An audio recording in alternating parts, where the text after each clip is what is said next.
jemaat yang dikasih Tuhan, dimanapun kita berada, kiranya semua berada dalam keadaan sehat dan tetap semangat guna merenungkan firman Tuhan di hari ini untuk renungan minggu setelah Trinitatis atau minggu UM di tanggal 19 Juni tahun 2022 ini. Dan untuk kita merenungkan sebagian dari firman Tuhan, mari kita siapkan hati kita memohon penyertaan Tuhan melalui Roh Kudus-Nya. Kita bersatu di dalam doa, kita berdoa. Tuhan Allah Bapa kami yang berkuasa atas kehidupan ini, terima kasih ya Tuhan, kesempatan hari ini untuk kami kembali merenungkan sebagian dari firman-Mu, datangnya daripada-Mu. Kiranya Tuhan mencurahkan berkat Roh Kudus untuk kami, khususnya hamba-Mu yang akan membagikan isi sebagian dari firman-Mu, sehingga kami yang mendengarkannya bisa memakai firman Tuhan, melakukan firman Tuhan sesuai dengan kehendak Tuhan dalam kehidupan kami sehari-hari. Berkati kami Tuhan, kuasai hati dan pikiran kami, kiranya Roh Kudus-Mu bekerja di dalam kami. Dalam nama Yesus kami berdoa. Amin. Jemaat dikasih Tuhan, kita akan membaca firman Tuhan yang melandasi renungan kita hari ini diambil dari kitab Roma. Mari kita baca Roma pasal yang ke-10 ayat yang pertama sampai ayat yang ke-4. Demikianlah firman Tuhan. Roma 10 ayat yang pertama sampai ayat yang ke-4. Saudara-saudara, keinginan hatiku dan doaku kepada Tuhan ialah supaya mereka diselamatkan. Sebab aku dapat memberi kesaksian tentang mereka, bahwa mereka sungguh-sungguh giat untuk Allah, tetapi tanpa pengertian yang benar. Sebab oleh karena mereka tidak mengenal kebenaran Allah, dan oleh karena mereka berusaha untuk mendirikan kebenaran mereka sendiri, maka mereka tidak takluk kepada kebenaran Allah. Sebab Kristus adalah kegenapan hukum Taurat, sehingga kebenaran diperoleh tiap-tiap orang yang percaya. Demikianlah firman Tuhan, dan tema yang menjadi renungan kita di minggu ini adalah Allah mendekatkan dirinya pada manusia. Allah mendekatkan dirinya pada manusia. Kembali kami menyapa kita semua, Shalom. Salam damai sejahtera bagi kita semua. Kita mengucap syukur Tuhan masih memberi kesempatan untuk kita kembali berjumpa merenungkan firman Tuhan. Jemaat yang dikasih Tuhan, kira-kira adakah dari kita ini yang tidak mempunyai akun media sosial? Sepertinya agak jarang ya kita yang bisa menonton khotbah dari YouTube tidak punya akun media sosial. Karena menurut sebuah penelitian dari Lembaga Data Indonesia mengatakan bahwa pengguna aktif media sosial di Indonesia tahun ini sudah mencapai 191 juta orang dari 278 juta penduduk Indonesia. Dan tren ini terus meningkat dari tahun ke tahun, karena kalau dilihat dari tahun yang lalu, pengguna aktif media sosial tahun 2021 itu mencapai 170 juta orang. Sekarang sudah 191 juta orang. Mulai dari Facebook, Instagram, TikTok, dan lain sebagainya, kita bisa mengetahui banyak berita-berita, bahkan berita yang viral saat ini. Jemaat yang dikasih Tuhan, ketika kita menerima berbagai berita dari akun media sosial kita, tidak jarang berita-berita viral yang diunggah masih harus dipertanyakan kebenarannya. Betul atau tidak? Masih harus dipertanyakan kebenarannya. Contoh, Berita viral tentang pemukulan seseorang, di mana yang sedang dipukul terlihat sepertinya dialah korban. Padahal awalnya cekcok itu dimulai karena dia, gara-gara dia. Tapi karena divideokan di pertengahan kejadian, maka kebetulan yang sedang kena pukul itu adalah pelaku, terlihat seperti korban. Pernah kita tahu berita yang seperti itu ya? Atau juga berita viral lainnya, misalnya ada berita pelecehan seorang cleaning service. Kita tidak tahu apa percakapan atau kesepakatan antara si cleaning service dengan orang yang dekat dengannya itu. Tapi ketika ada yang memvideokan lalu mengunggah kejadian saat itu, timbullah berbagai asumsi. Sehingga masing-masing orang mempunyai pendapat dan kebenaran yang menurutnya itulah yang terjadi ketika itu. Jemaat yang dikasihi Tuhan, begitulah yang sering terjadi dalam bermedia sosial. Apa yang tampak di permukaan dianggap seolah-olah itulah kebenarannya. Sehingga kebenaran yang sesungguhnya menjadi kabur dan salah dimengerti. Kebenaran yang salah dimengerti inilah yang menjadi pergumulan Rasul Paulus dalam renungan kita hari ini. Jemaat yang dikasihi Tuhan, surat Roma pasal yang ke-10 ini bertujuan untuk meluruskan pemahaman yang salah yang ketika itu terjadi perihal keselamatan. Rasul Paulus menyatakan bahwa hatinya ingin sekali dan dia bahkan berdoa supaya mereka diselamatkan Tuhan. Ayat yang ke-1. Siapakah mereka yang dimaksud? Apa yang terjadi sebenarnya? Kalau kita membaca dari pasal yang ke-9, Rasul Paulus ternyata mengatakan betapa dia sangat berduka cita dan sangat bersedih hati. Biasanya kita kalau berduka cita, bersedih kalau ada yang meninggal. Tapi Rasul Paulus di sini sangat berduka, sangat bersedih hati, tidak ada yang meninggal. Bahkan ia sampai rela terkutuk. Ia rela terpisah dari Kristus demi mereka. Mereka siapa? Yaitu saudara-saudaranya sebangsa. Orang-orang Yahudi. Khususnya mereka yang telah menerima Kristus. Tapi terus menganggap bahwa Taurat adalah jalan menuju keselamatan. Rasul Paulus paham bahwa bangsanya itu adalah bangsa pilihan Allah sejak zaman nenek moyang mereka. Bisa kita baca pasal yang ke-9 ayat 2 sampai yang ke-3. Dan mereka yang menjadi bangsa pilihan Tuhan itu bukanlah karena hebatnya, bukan karena kuasanya, bukan juga karena kehendaknya sendiri, melainkan karena kemurahan hati Allah. Kemurahan hati Allah semata itu yang membuat bangsanya menjadi bangsa pilihan. Pasal 9 ayat yang ke-16. Namun yang terjadi adalah bangsa pilihan itu, bangsa pilihan Allah itu justru tidak sampai kepada kebenaran. Sedangkan bangsa lain yang tidak mengejar kebenaran telah beroleh kebenaran.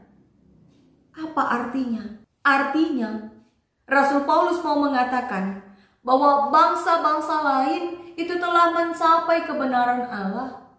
Tetapi bangsanya sendiri yang hidup mengenal Allah, hidup menjadi bangsa pilihan Allah, justru tidak sampai kepada kebenaran. Mengapa? Karena Israel, bangsa Yahudi itu mengejar Tuhan, mengejar kebenaran bukan dengan dasar iman, melainkan karena perbuatan. di mana orang Yahudi yang telah mengenal hukum Taurat sejak zaman nenek moyangnya menganggap hukum Taurat sebagai keharusan bahkan setelah mengenal Kristus sekalipun.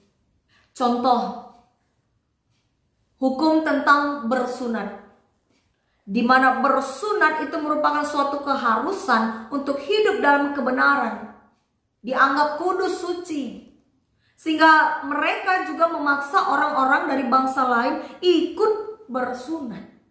Selain itu, contoh berikutnya yaitu aturan tentang hari Sabat.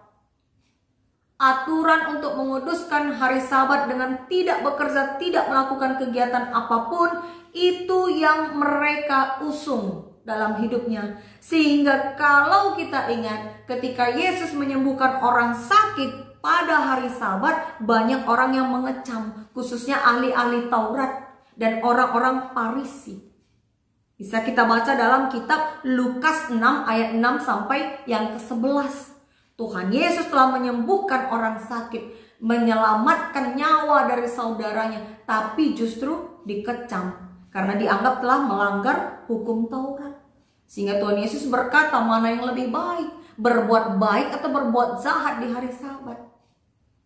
Itu contoh kedua, bagaimana mereka memperjuangkan kebenaran Allah dengan perbuatan, melakukan hukum Taurat, mengandalkan dirinya sendiri, bukan dengan iman. Pemahaman seperti inilah yang masih ada di tengah-tengah jemaat Roma yang mendukakan hati Rasul Paulus. Sehingga Rasul Paulus terkutuk pun dia mau, terpisah dari Kristus pun mau. Karena ia benar-benar melihat bangsanya itu sebenarnya sungguh-sungguh giat. Sungguh-sungguh giat untuk Allah. Ayat yang kedua. Apa artinya? Sungguh-sungguh giat dalam bahasa Yunani berasal dari kata eho, artinya menjaga ya, atau memegang.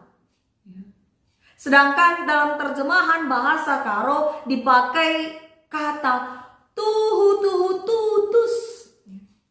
Tuhu tutus ardibata.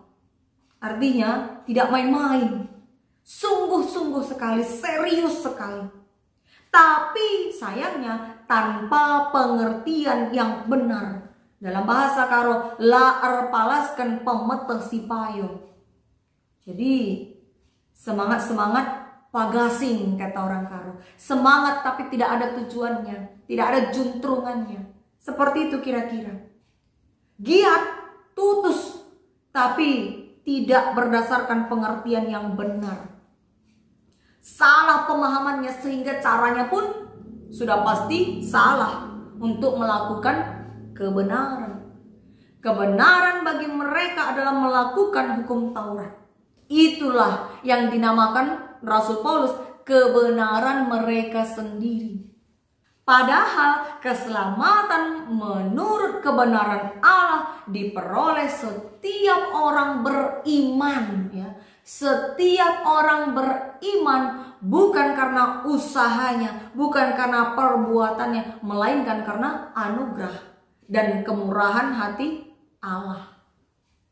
Jemaat yang kasih Tuhan, Rasul Paulus sendiri, kita tahu dulu sama pemahamannya dengan bangsanya, saudaranya itu. Sama dengan mereka. Sewaktu ia masih menjadi pembunuh pengikut Kristus, dia yang bernama Saulus ketika itu sungguh-sungguh giat. Tutus. Tapi dalam hal apa? Dalam hal membunuh orang-orang Kristen. Ia menganggap dengan cara membunuh orang Kristen itu cara yang benar untuk membela agamanya. Agama Yahudi. Namun setelah ia mengalami perjumpaan rohani dengan Tuhan Yesus, dia sadar bahwa perbuatannya itu sungguh-sungguh salah. Ia sadar bahwa betapapun ia sungguh-sungguh giat, tutus, yang menurutnya demi nama Allah ternyata salah. Namun bukan berarti bahwa Rasul Paulus ingin meniadakan atau melarang orang-orang untuk menjalankan hukum Taurat. Sebab sebenarnya Yesus sendirilah kegenapan hukum Taurat itu. Ayat yang keempat.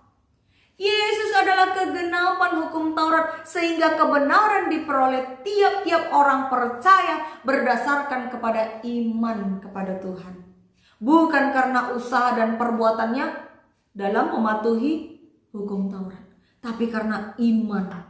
Imanlah yang akan menuntun setiap orang percaya untuk hidup benar. Bukan dengan terpaksa, bukan dengan tuntutan hukum Taurat, tapi dengan kerelaan hati, dengan iman percaya melakukan kehendak Tuhan. Cuma yang dikasih Tuhan, bagaimana dengan kita? Bagaimanakah kita sekarang ini menempatkan pemahaman kita dalam mencapai kebenaran Allah? Banyak orang yang sungguh-sungguh giat, tutus, membela agamanya dan katanya dia membela Tuhan. Bahkan mati pun dia mau, melakukan kekerasan pun dia mau. Tapi sebenarnya pengertiannya itu salah. Tuhan tidak perlu dibela. Karena Tuhanlah yang akan membela kita. Ialah yang maha kuasa. Kalau Tuhan perlu dibela, maka siapa yang lebih berkuasa? Tentu itu menjadi pertanyaan yang membingungkan dan lucu.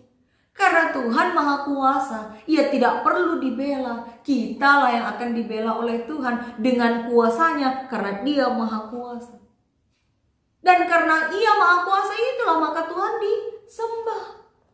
Maka pengertian bahwa Tuhan itu harus dibela itu pengertian yang salah. Betul-betul salah. Iman kita, iman percaya kita lah yang melayakkan kita beroleh anugerah keselamatan. Bukan karena usaha dan perbuatan kita. Bukan karena kita mampu membela Tuhan. Apalagi membela agama kita. Karena agama tidak perlu dibela, tapi dijalankan. Sehingga cerminan iman kita nampak dari perbuatan kita sehari-hari. Maka sesungguhnya jemaat dikasih Tuhan, keselamatan adalah hak semua bangsa. Tidak terbatas pada satu bangsa saja. Sebagaimana ungkapan Rasul Paulus di kitab Roma ini. Bahwa meskipun Israel bangsa pilihan Tuhan, orang Yahudi itu bangsa pilihan Tuhan, ternyata tidak membuat mereka otomatis menjadi orang-orang yang memperoleh keselamatan. Karena mereka tidak mengejar kebenaran Allah dengan iman.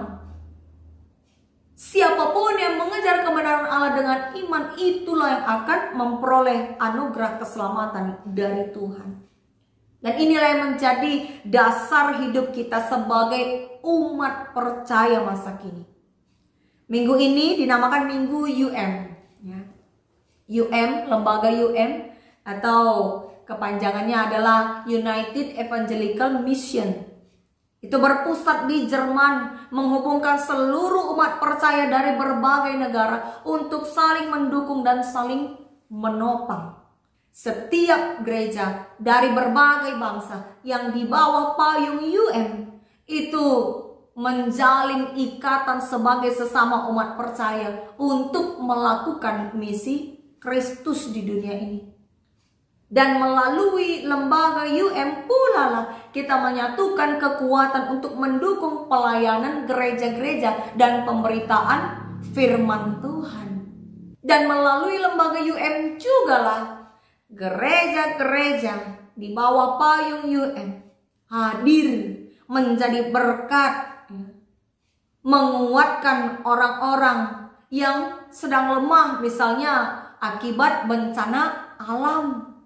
Gereja hadir bagi semua bangsa, bahkan bagi yang berbeda agama sekalipun. Dengan pemahaman bahwa kita sudah memperoleh berkat dari Tuhan, maka kita pun harus menjadi berkat bagi dunia ini. Maka mari kita dukung dan doakan pelayanan melalui lembaga UM, United Evangelical Mission. Tema kita hari ini adalah Allah mendekatkan dirinya pada manusia.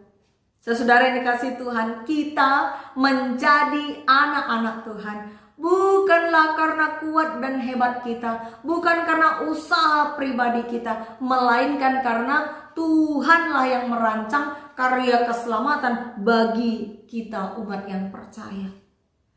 Banyak orang Kristen yang rajin ibadah, rajin beri persembahan, lalu menganggap diri sudah paling benar, merasa sudah bebas berbuat apa saja di gereja. Itu menjadi tantangan bagi kita. Kita koreksi diri kita, kita cek siapakah kita, bagaimanakah kita selama ini dalam kehidupan bergereja. Dan ingat, orang yang dikatakan benar itu adalah orang yang imannya menuntun dia untuk hidup benar. Maka marilah kita sebagai saudara seiman di dalam Tuhan tetap bersatu hati, saling menopang, saling menguatkan, saling menasehati. Dan dengar-dengaran akan nasihat yang baik, tidak bersikap bebal setiap menerima nasihat yang baik, apalagi bersekongkol dalam pemikiran yang jahat untuk keuntungan pribadi kita, seperti rembuk-rembuk lalat. Rembuk-rembuk lalat artinya berkumpul rembuk dalam hal yang bau, hal yang kotor. Kita, anak-anak Tuhan, hendaklah menghidupkan firman Tuhan dalam diri kita. Hiduplah di dalam firman Tuhan, sehingga iman kita menuntun kita hidup benar, tidak merugikan orang lain, menjadi berkat bagi sesama kita, bagi siapa saja. Sehingga dalam hidup kita, kita layak disebut anak-anak Tuhan. Kiranya Tuhan memampukan kita melakukan firman-Nya. Amin. Kita berdoa. Allah Bapa yang bertata dalam kerajaan sorga, terima kasih ya Tuhan. Berkat penyertaan Tuhan kami rasakan dalam kami menyambut firman-Mu. Kiranya firman-Mu ya Tuhan tinggal di dalam hati kami, dan Engkau mampukan kami dengan kekuatan Roh Kudus-Mu melakukan kehendak-Mu, sehingga kami tetap layak disebut anak-anak Tuhan. Di dalam nama Yesus kami berdoa dan berserah. Amin.